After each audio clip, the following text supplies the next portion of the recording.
الحمد لله نحمده ونستعينه ونستهديه أشهد أن لا إله إلا الله وحده لا شريك له وأن محمدا عبده ورسوله. All praise is due to God, the Creator and Sustainer of the universe. I bear witness that there is none worthy of worship but Him, and that Muhammad is His final messenger. Assalamu alaikum, may peace be upon you, my dear brothers and sisters, friends on YouTube. I need to cover a very, very crucial and important topic. Now, this topic might go down a bit hard on some of you, and understand, if you have deep ingrained beliefs that you have acquired over the years, then it's difficult to relinquish them or to part with them. But let me assure you that any person can be made to believe anything. And the fact that somebody believes something, some people do believe the earth is flat, some people do believe, that they were created from a monkey, some people do believe that there's a Easter bunny and Father Christmas, and, doesn't mean it's true. Doesn't mean it's true. So I'm going to challenge you now to take what you think is true and to test it with the ultimate testing, and that is the Holy Quran and your intellect.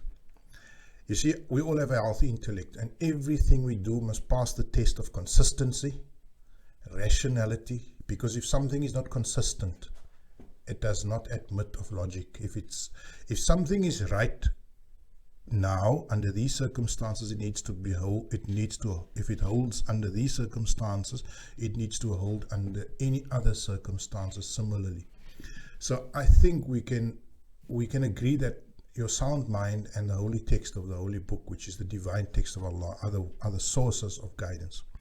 Now the topic, let's go to the topic. I want to show you, I will start out by pointing you to a verse from the Holy Quran. Let's look at this verse. This verse says, أعوذ بالله من الشيطان الرجيم بسم الله الرحمن الرحيم وجعلناهم أئمة يهدون بأمرنا وأوحينا إليهم فعل الخيرات وإقام الصلاة وإيتاء الزكاة وكانوا لنا عابدين. What does it say here? And we made them leaders, guiding men by our command, and we sent them inspiration to do good deeds, to institute adherence, iqam salat, and wa'ita is zakat, and to promote moral refinement. And they constantly served us and us only. Now, this is a crucial piece of evidence here, my brothers and sisters. And you know that the word ayat can be interpreted as meaning evidence. It's data. It's basic evidence. And here I'm going to submit to you my first piece of evidence in the beginning of this argument. There are two words that I want to highlight in this important verse, chapter 21, verse 73. وَجَعَلْنَاهُمْ أَئِمَّةً يَهْدُونَ بِأَمْرِنَا. And so Allah, God says, and we made them leaders. We appointed them leaders. We made them leaders. We made them leaders. Yahduna bi amrina, guiding men by our command. Bi amrina. Yahduna bi amrina. What is our command? What is our command? Amrina is our command. It means our instructions. What is our instructions? When Allah says Amrina, and that is clearly Amrina, our instructions, what does it refer to? It refers to the Quran. Amrina is our command, right? They guide men using the Quran. We made them leaders who guide using the Quran. وَأَوْحَيْنَا إِلَيْهِمْ فِعْلَ الْخَيْرَاتِ. Now comes a very important part. وَأَوْحَيْنَا إِلَيْهِمْ, and we sent them inspiration. وَأَوْحَيْنَا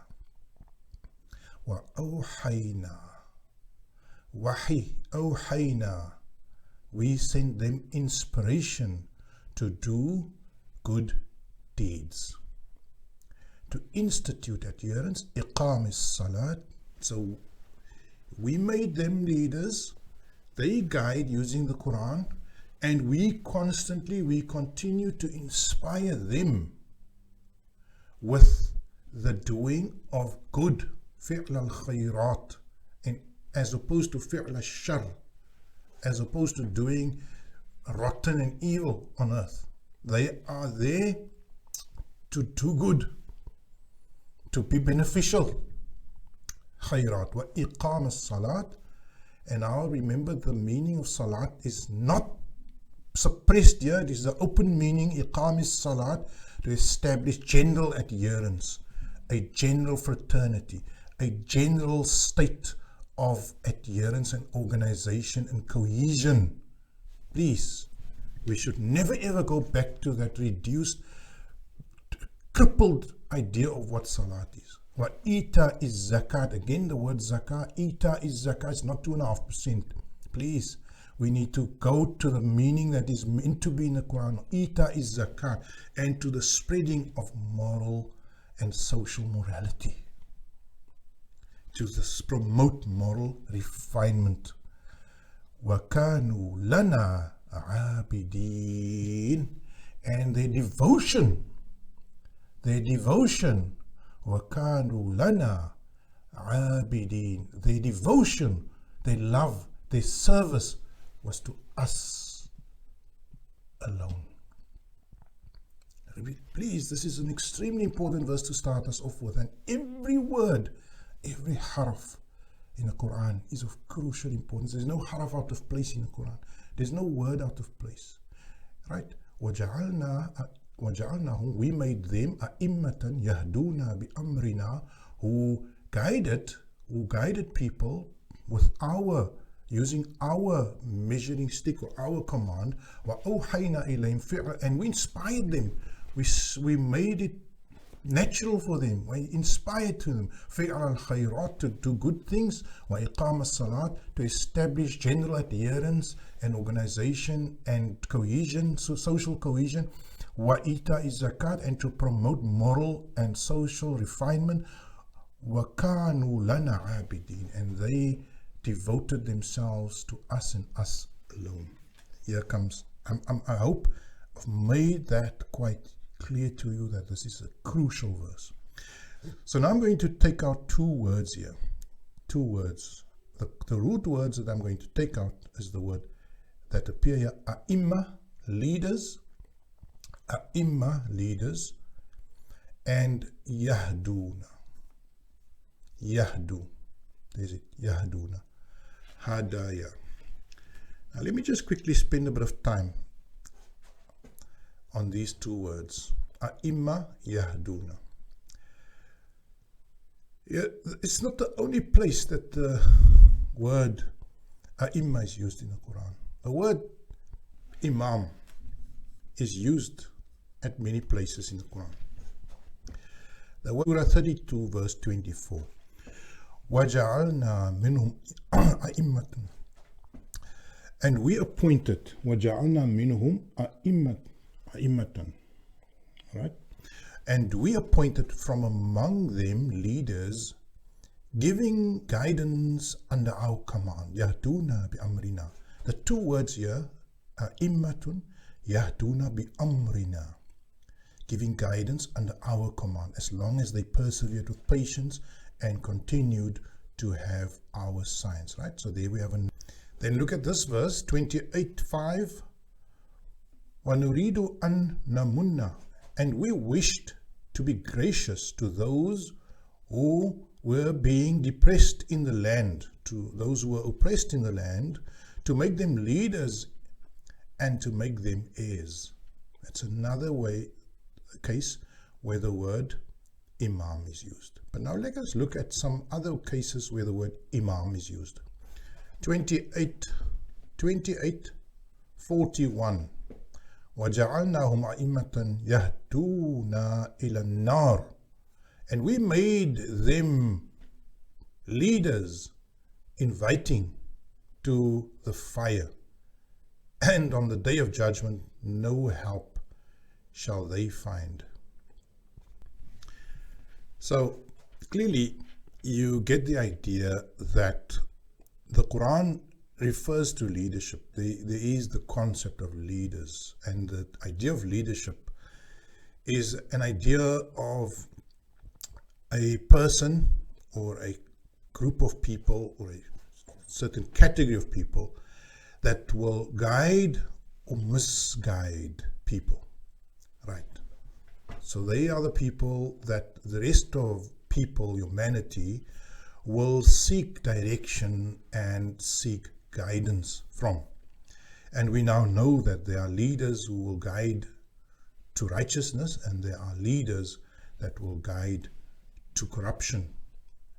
And so we have to discuss this. We have to discuss and contemplate and reflect on this thing. You see, the Prophet Muhammad alayhi salatu wassalam wa ala alihi. Let's come to another discussion. Now let's just quickly, before we get to the argument, let us look at another discussion on the semantics, on the words that we have involved here. Now, bit of existing understanding and history. Everybody, we are unanimous that the Prophet Muhammad was, those of us who are convinced of the prophethood and the position of the Muhammad ibn Abdullah, the Arabian prophet that in the 600s, in the 600s, early 600s, we agree and we are unanimous that he is the chosen, he is the imam of that period. He is what the Quran refers to there as the imam, as the guy, the man who guided using the Quran. Are we agreed on that, right? Because I mean that verse speaks about people who will come, who are appointed by Allah, by God, and who will provide guidance to mankind. Now, Muhammad, he is an imam. He is the imam of his time, right? He is one of those ai-imma that guides towards righteousness, fi'l al-khayrat, to the doing of good, wa iqam salat, to establish adherence, closeness, uniformity, community, sense of community, and social refinement, zakah. So that is the mission of the Prophet, to create a system of cohesion and coherence. That is salah. That is in service of Allah, of God, and God alone. So the Muhammad is that leader. Right.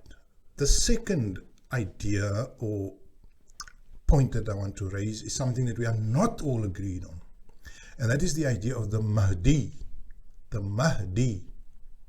Mahdi. The word Mahdi comes from the word hada, guided. And just in short, let me just explain what the Mahdi is. Yeah, it appears in certain hadith books, right? And hadith, as you know, my own position on hadith is it requires corroboration, intellectual, logical, or textual corroboration before any type of value should be attached to it. Hadith on its face has no sacred value. That is my position. I don't discard, I don't denounce, I don't, but I do require corroboration, and that is the way I treat hadith. So I don't take a good sanad as proof that it is true. You see, that is the false ideas of Bukhari, Muslim, is that a good sanad, a good chain, in other words, 5 or 6 men that are reliable, makes the hadith true. Absolutely against the spirit of the Quran. You cannot take the word of men only as a proof of what is true. Those men were fallible. They could have made mistakes. So there are hadiths, narrations from the Prophet that speak about the Mahdi that will appear in later times, in the end times.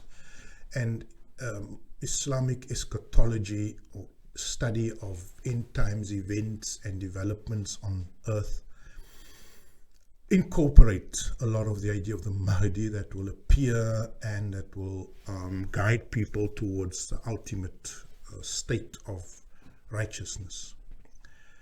Now, the idea of the Mahdi is, of course, very central to the Shia Ithna Ashari school of thought. And in that school of thought, the Mahdi is no less than the final leader, the culmination of the 12 leaders that was appointed by Allah for humanity. So in Ithna Ashari doctrine, or central doctrine, the number of leaders that will lead mankind will be 12, starting after Muhammad, starting with the fourth caliph, or the son-in-law of the Prophet, Ali ibn Abi Talib, then Hassan, then Hussein, and then another 8, and then finally culminating in the Mahdi, who was born in approximately 350 after Hijrah, or 250, sorry, and who then went missing in some forest in Iraq somewhere. And they call it the occultation, the disappearance, or the... Here comes the problem. Here comes the problem. First of all, the Mahdi, those reports are only the reports of men. And I have studied the concept of the occultation, not the Mahdi, the occultation. I've tried to get every book I could get on the topic, and I've read and I've searched for solid evidence that this man was there, and he was born, and he was 5 years old when he went missing in the forest, and he went missing and never to be found again until Allah decides to make him come back again. And to tell you, I'm giving my testimony to you, my brothers, whether Ithna Ashari or whatever. I'm giving you my testimony. And my testimony is that I do not find any convincing, solid evidence. Now, you can send me your evidence, please. I beg you, guide me if I'm not guided. But I do not find the necessary evidence that this man was born and that he went missing. So the idea of occultation of Mahdi is an idea that does not admit of any rational or tangible proof or argumentation. Let me proceed now to drawing my conclusion. And as you will realize, that my methodology that I use is, I will look at the evidence and then I will do a inference. You see, let me first show you the words involved. Right. So we have the Mahdi,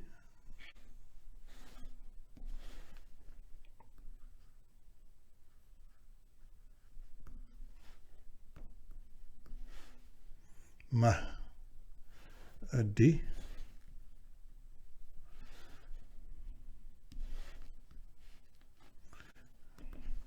right. Now the first thing I want to show you is the word Mahdi. The root words is Ha, Dal, and Ya. And if you look at, in Arabic, if you get the normal form of the verb being fa'ala, then the Mahdi is in the form maf'ul.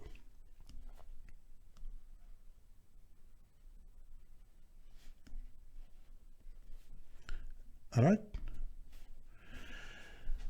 Maf'ul.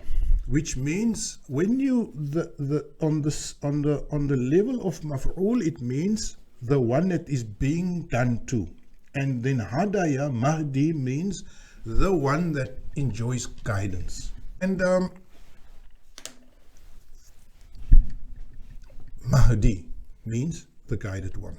Let us go back to the verse then. And now I want you to keep in mind Muhammad, Mahdi, Imam. Right. وَجَعَلْنَاهُمْ أَئِمَّةً يَهْدُونَ بِأَمْرِنَا. We made them imams that would guide.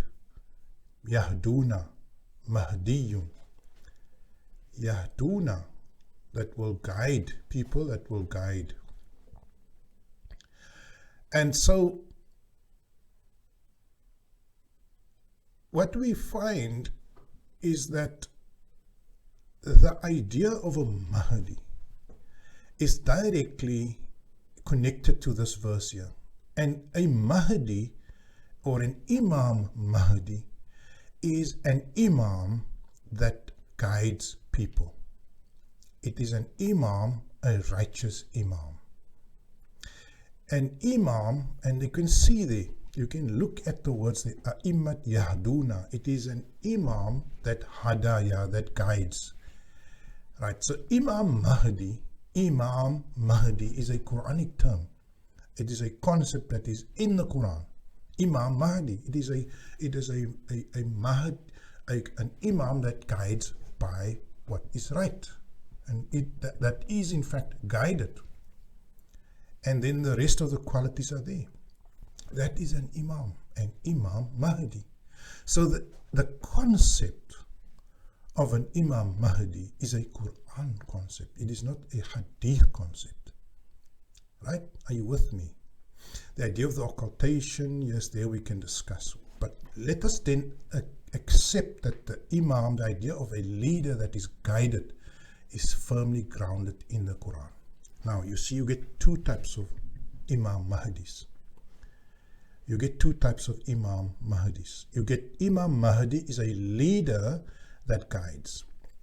Imam Mahdi, and there will be a prototype, and we will come to that. But Imam Mahdi means an Imam that is guided, not a Imam that is misguided.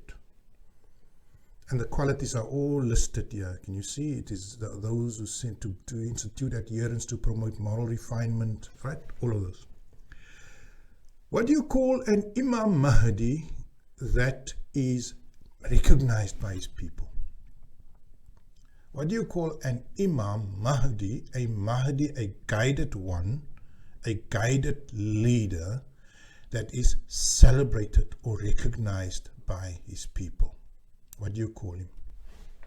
There we go. Look at that. Mahdi is guided one. Muhammad Mahdi is Muhammad, the guided one.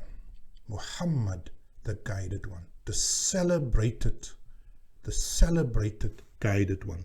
The guided one that will be celebrated. The guided one that will be celebrated. Or you can say Ahmad Mahdi, the most celebrated guided one. Muhammad Mahdi. And so what I'm showing you here now is,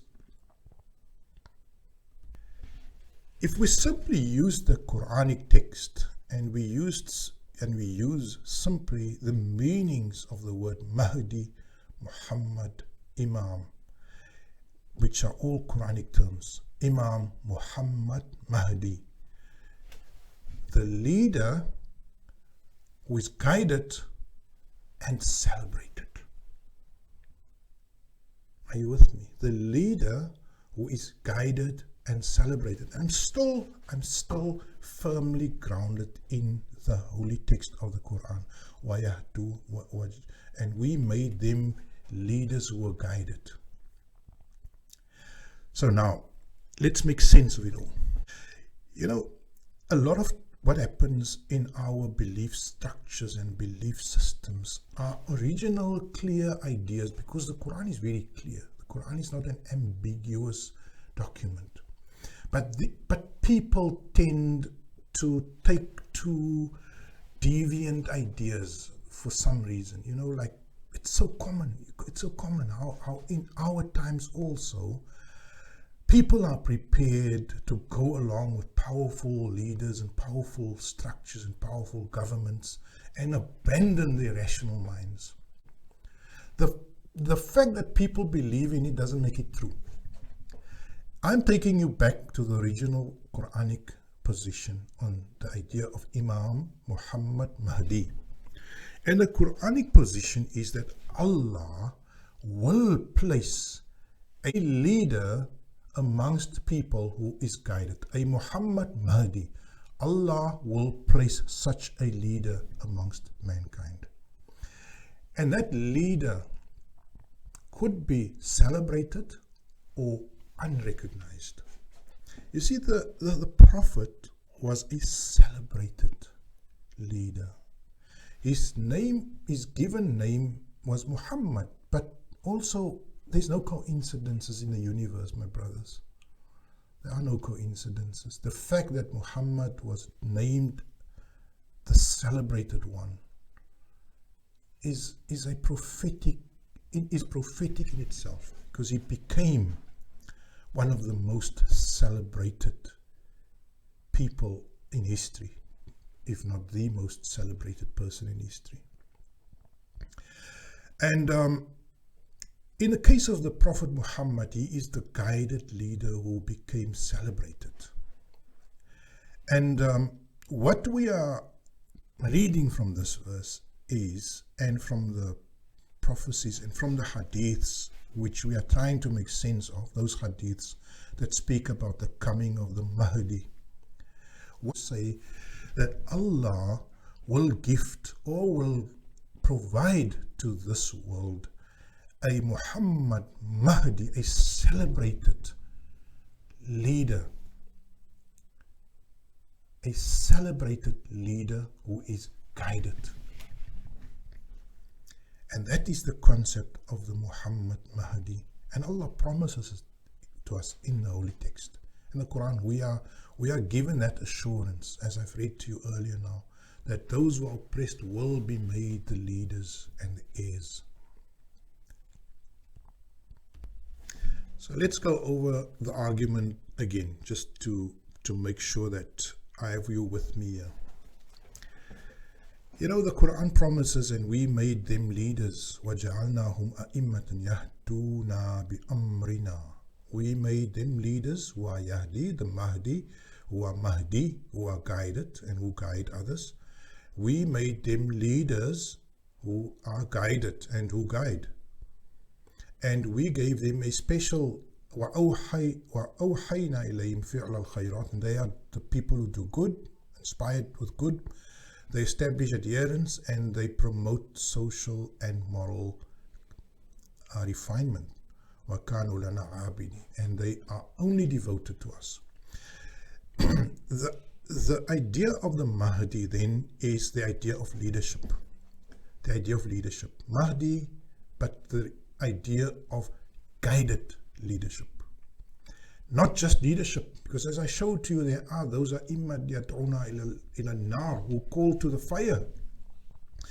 We are in the business of seeking and identifying a'immatan yahduna, a'immatan mahdiyun, a'immatan mahdiyun, the a'imma that are Mahdi, that are guided,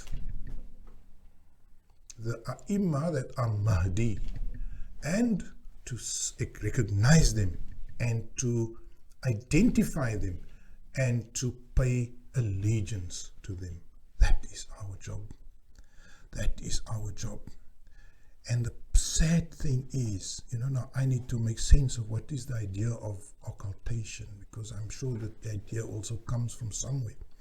You see, there are always a fit and proper leader on this earth. There's always a man or a woman who are able to guide you and me towards justice, towards good, towards social and moral refinement, towards social and political harmony and cohesion.